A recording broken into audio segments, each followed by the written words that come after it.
Advance గానే ticket book చేసుకున్న నేపథ్యంలో ఒక్కసారిగా షాక్ ఇచ్చింది కోర్టు. ఈ నేపథ్యంలో అంటే టెక్నికల్ ఇష్యూస్ వచ్చి ఇవాళ ప్రీమియర్ షో ఆగిపోవడంతో ఒక్కసారిగా నిరాశకు లోనైనటువంటి పరిస్థితి ఉంది. మనతో మాట్లాడడానికి బాలయ్య ఫ్యాన్స్ అసోసియేషన్ నాయకులు ఉన్నారు. మధు సార్ చెప్పండి, ఈ రోజు ఎందుకు సినిమా ఆగిపోయాడని ఎలా చూడాలి?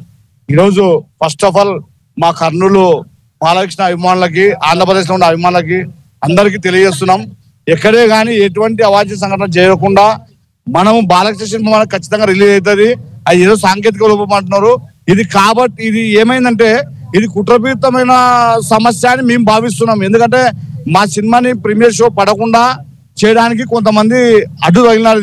అది ఎవరు అడ్డు తగిలినారు అనేది మరి వాళ్ళ నిర్మాతలకి తెలియాలా, డైరెక్టర్ తెలియాలా.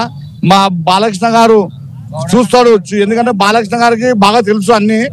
మరి సినిమాని ఆపడానికి గల కారణాలు ఏమో మాకు టీవీ ద్వారా తెలియజేస్తే అందరూ ప్రేక్షకులు కొద్దిగా సంతోషిస్తారు. ఎందుకంటే బాలకృష్ణ అంటే ఒక తాండవము. ఈ సినిమా ఎక్కడ రికార్డులు కొడుతుందో, ఎక్కడ రికార్డులు పోతుందో అని భయపడి దీన్ని పెద్ద కుట్రగా మేము దీన్ని భావిస్తున్నాం.